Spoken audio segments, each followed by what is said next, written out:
현재 일본 언론은 한국 회사가 도저히 안 될 일을 하고 있다면서 관련 보도를 내보내고 있습니다. 바로 현대자동차가 일본의 재진출을 시사했다면서 뭔가 이슈가 될 일임을 직감했기 때문입니다. 현대차는 일본 진출을 공식 밝힌 바 없습니다만 여러 상황을 봤을 때 일본 재진출설이 돌고 있는 것이죠. 현대차는 6월경에 다시 일본의 공식 트위터를 개설했는데 이는 부진했던 일본 시장 문을 다시 두드린다는 뜻이라는 겁니다. 많은 이들은 왜 도대체 지금 일본에 가는가 라는 의문이 한국뿐만 아니라 일본에서도 제기되는 상황입니다. 일반적으로 한국 기업은 일본에서 잘 통하지 않거나 큰 고생을 하게 된다는 통계가 버젓이 있는 데다가 현대자동차는 일본에서 극심한 부진에 시달리며 철수했고 일본만큼은 재진출이 어렵지 않겠냐는 예상은 누구나 할 수 있을 정도로 불모지나 다름없습니다. 또한 한일 간의 그 어느 때보다 외교관계가 좋지 않아 부담이 매우 큰 상황입니다. 역시나 일본의 언론은 현대차의 진출에 대해 매우 부정적으로 보도합니다. 물론 그들도 현대차의 일본 판매량이 매우 형편없는 것을 알기 때문에 마음 놓고 비판하는 것이겠죠.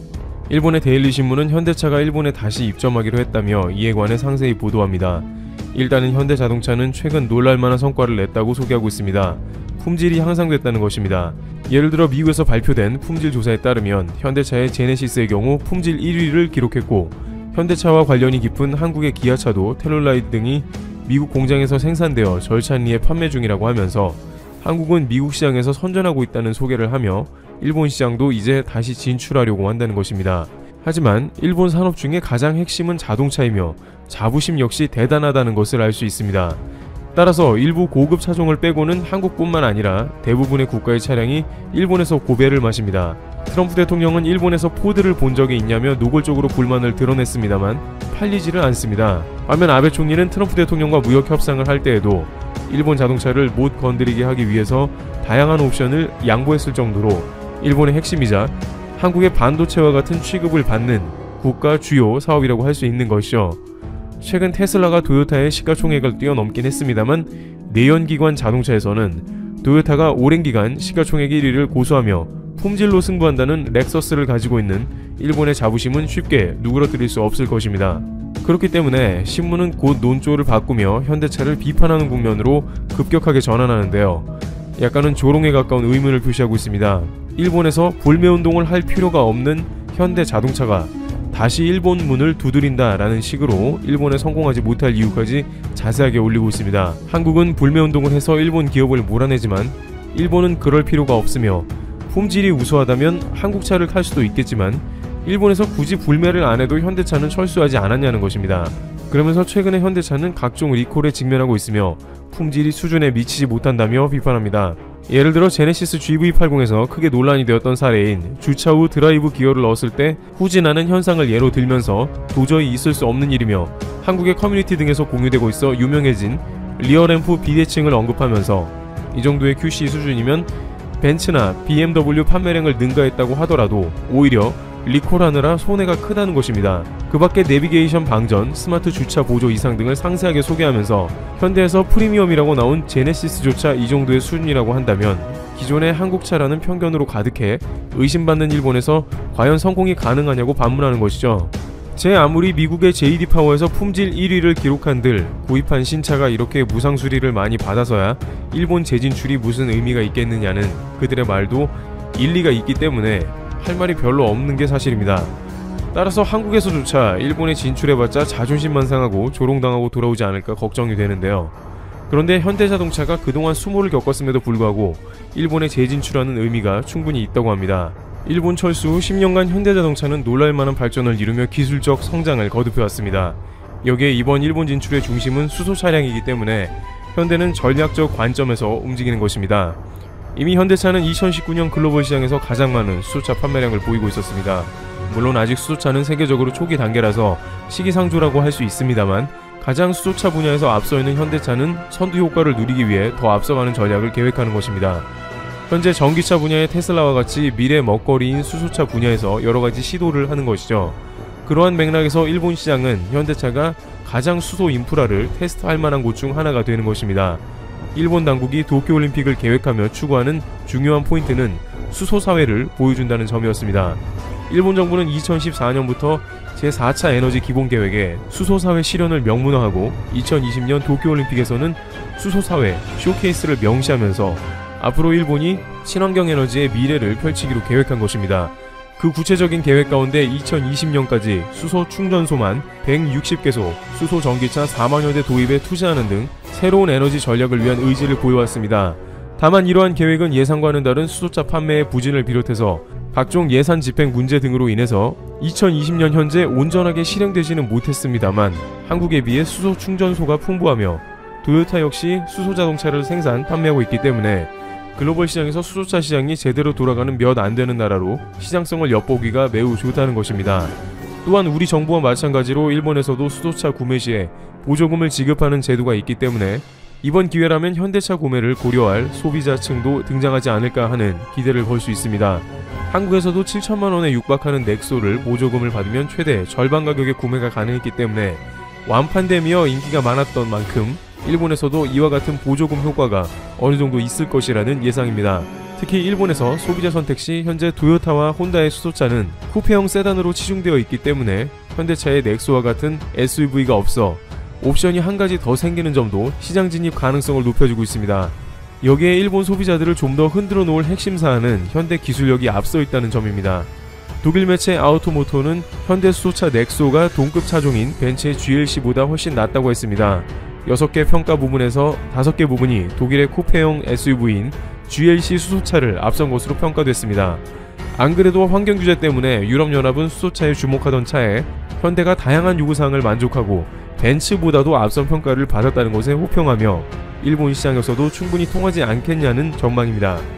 현대의 자율주행이나 안전사양 등도 도요타의 수소차인 미라이를 크게 앞서고 있기 때문에 기존의 비슷비슷한 내연기관 차량에서 압도적으로 일본 차량이 지지를 받았다면 이제 글로벌 시장에서 기술력과 친환경 분야에서 인정받는 현대차도 일본 정부의 수소사회 드라이브 정책과 더불어 일종의 묻어가는 효과도 없지 않다는 것입니다. 이런 맥락에서 봤을 때 현대차의 일본 진출은 지금까지 고전했던 양상과는 상당히 다름을 알 수 있습니다. 현대차 내연기관의 주 모델은 소나타 그랜저 등이었는데 소형차 선호도가 높은 일본에서 인기가 없는 것은 일면 당연했습니다. 또한 일본에서 차를 소유하기 위해 갖춰야 하는 차고지를 비롯한 복잡한 제도는 선뜻 국산차보다 수입차를 구매해야 하는 이유가 더 없었기 때문에 일부 하이엔드 유럽차를 빼고는 고전이 된 것이죠. 한편 일본 시장에서 반드시 성공하지 않아도 된다는 부담이 없다는 것도 진출해 볼만한 이유가 됩니다. 현재 수소차는 일본에서 준비된 인프라 대비 판매량은 상당히 저조한 편이기 때문에 현대차도 과거 실패에 대한 트라우마는 뒤로 하고 어느 정도 시장을 파악한다는 가벼운 발걸음으로 진출하면서 일본 정부가 지급해주는 보조금을 비롯 한국보다 다소 앞서 있는 충전 인프라가 갖춰진 시장에서 통하는지 테스트를 충분히 해볼 수 있는 것입니다. 그러다가 의외의 수요가 발생하고 잘 된다면 일본에서 친환경 부분에서 작은 포션이라도 확보하며 선전할 수 있다는 전망도 나오게 되는 것입니다. 반면 일각에서는 현대차가 공격적으로 일본 마케팅을 펼쳐서 어느 정도 성과가 있기를 바라기도 합니다. 일본과의 무역에서 매년 20조 원의 이상의 적자가 발생하는 한국은 수출 규제가 1년이 지난 지금 작년과 비교해 비율상 크게 대일 적자가 줄어들지 않고 있어서 이제는 한국도 일본의 어느 정도 기술력이 앞선 부분은 수출에서 적자폭을 해소해야 한다는 주문이 나오는 것이죠. 매월 2조 원 가까이 일본에 헌납하는 무역 적조 현상을 현대차 같은 기술 기업이 점유율을 늘려야 한다는 것입니다. 따라서 수소차 분야에서 앞서 나가는 현대가 전략적으로 일본 및 글로벌 시장을 공략해야 한다는 것입니다. 물론 현대차는 아직까지 공식적으로 일본에 재진출한다는 발표는 하지 않고 있습니다만 올 6월 일본 공식 트위터를 개설한 이후에 여전히 현대자동차 일본 재진출설은 탄력을 받고 있으며 그것은 외교 상황이나 반한 감정을 뛰어넘는 기술력으로 어느 정도 극복하지 않겠냐는 관측도 나오고 있습니다. 트래블튜브 여기서 마치겠습니다. 감사합니다. 지금 일본에서 가장 큰 화제거리는 한국의 주사기입니다. 언론이나 댓글들은 한국이 거짓말을 하고 있다는 식의 기사와 주장들이 쏟아지고 있습니다. 갑자기 태국에 있는 일본 공장까지 찾아가기도 합니다. 최근 C19 백신 접종에서 일본 정부가 뒤죽박죽 대형 사고를 치면서 분위기가 좋지 않은데 한국의 특수 주사기를 긴급 요청했다는 뉴스까지 나왔기 때문입니다. 그런데 상황을 알면 알수록 일본에는 답이 없고 한국이 도와줘야 하는 상황이 계속 드러나고 있습니다. 어제 갑자기 일본의 방송에서 일본에서도 특수 주사기를 생산하고 있다 라는 보도가 쏟아졌습니다. 그러나 이런 보도가 도리어 아무런 준비가 없는 일본이 뒷북치고 있다는 사실을 증명할 뿐입니다. 일본 언론들은 특수 주사기를 생산하고 있는 오사카의 니프로사를 방문해서 생산 상황을 확인하기 시작했습니다. 사실 이미 이 확인은 지난달에 몇 차례에 걸쳐서 진행한 일입니다. 태국에 있는 니프로 공장은 월 50만 개를 생산하고 있기 때문에 주문이 불가능하다는 것을 확인한 것입니다. 일본 정부의 긴급한 요청에도 이미 계약한 주문도 제대로 소화시키지 못하는 작은 공장이기 때문입니다. 월 1000만 개를 생산하는 풍림 파마텍과는 비교가 안 되는 거죠. 워낙 공장이 소규모인지라 월 50만 개 생산해서 해외에 찔끔 판매하는 것도 바쁜 회사인데 갑자기 일본도 특수 주사기를 생산한다 라는 자랑거리로 등장한 것입니다. 일본이 한국에 요청한 8천만 개의 주사기를 만들려면 10년이 걸려야 하는 상황인데도 말입니다. 그럼에도 불구하고 교도통신의 보도로 자존심이 상한 일본이 다시 오사카의 니프로에게 증산을 해야 한다고 강력하게 요청했습니다. 하지만 니프로의 영업 담당은 재고조차 없다. 갑자기 생산량을 늘릴 수가 없다. 어려운 상황이지만 얼마나 증산이 가능할지 의논하고 있다. 라고 밝혔습니다. 결론적으로는 증산 체제를 완비하려면 최대한 앞당긴다 해도 5개월가량 걸릴 것으로 전망하고 있다고 했습니다. 전망이 그렇다는 것이지 실제로는 연말이 되어도 월 100만 개 생산이 어렵다고 합니다. 결국 니프로의 회사 규모가 너무 작아서 아무리 증산을 해도 조달에 어려움이 있다는 것을 또 확인한 일본 정부는 부랴부랴 의약품 대기업인 테루모에 SOS를 칩니다. 일본 정부의 긴급한 요청에 일본인의 체형을 감안해서 새로운 특수 주사기를 개발하겠다 라고 발표했습니다. 이런 소식까지 뉴스로 전달하면서 일본인들에게 희망 고문을 하고 있습니다. 지금 개발을 시작해서 어느 세월에 완료하고 생산에 들어가겠다든지 하는 일정은 전혀 발표하지 않고 전문가의 의견을 들어서 바늘을 일본인의 체격에 맞는 길이나 굵기로 바꾸는 등의 신제품을 개발하겠다 라고 발표한 것입니다.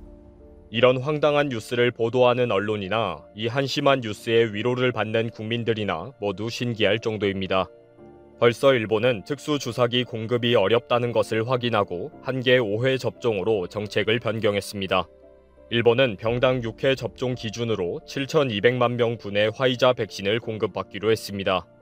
그러나 백신 한 개당 6회 접종이 가능한 특수 주사기를 사전에 확보하지 못해서 정책을 변경하게 되었습니다.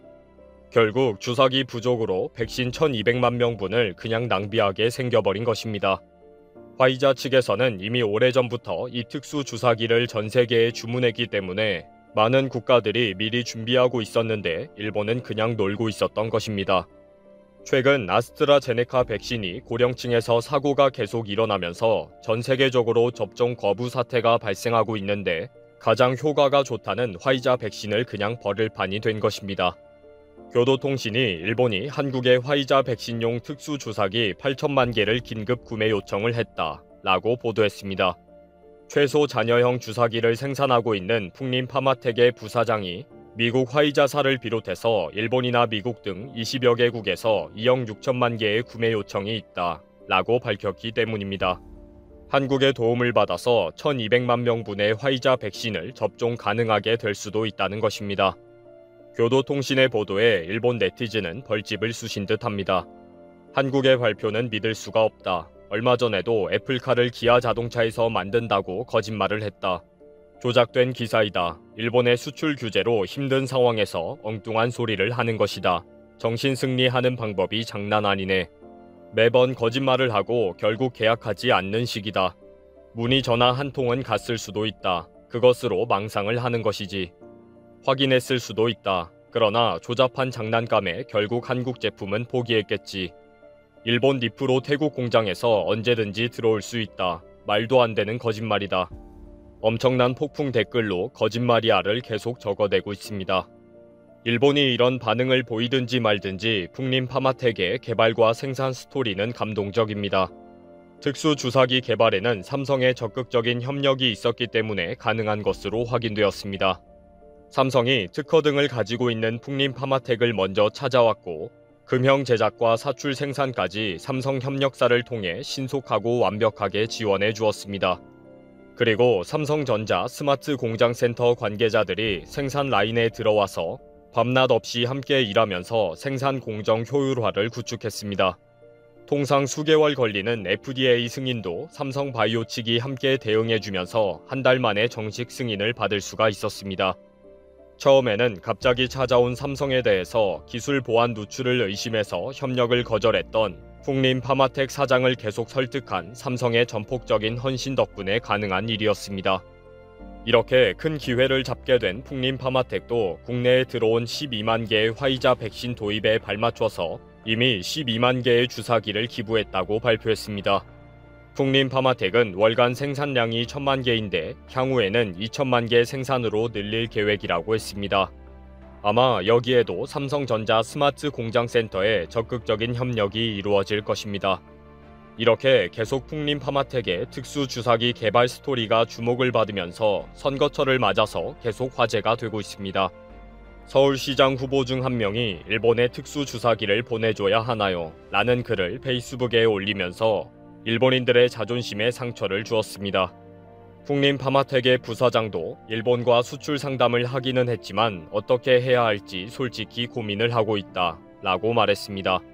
이런 보도에 대해 일본 네티즌은 필요 없다. 우리도 태국 공장에서 대량 생산하고 있다. 한국산 주사기를 사용하면 백신 접종도 보이콧할 것이다. 주가를 올리기 위한 거짓말이다. 일본에서 승인받지 못할 제품이다. 고노가 직접 항의해라. 주문한 적이 없다고. 아예 주지도 않을 거면서 이런 보도를 하고 있다. 보건위생 제품은 한국산을 절대 사용하면 안 된다. 우리 건강을 지켜야 한다. 라고 댓글을 달며 흥분하고 있습니다. 일본이 화이자 백신 1,200만 병분을 버릴 판이라고 하니 도울 수 있으면 도와야 한다는 의견도 많이 있습니다. 그러나 한일 간의 갈등이 계속 깊어지면서 풍림파마텍도 결정을 내리기 어려운 상황이기도 합니다. 장기적으로는 한일 간의 협력을 어렵게 한 일본 정부의 경제 보복은 결국 일본을 계속 낭떠러지로 몰게 할 것이라고 보기도 합니다. 쉽게 해결할 일도 이렇게 꼬이게 만든 것은 일본의 자업자득이기 때문입니다.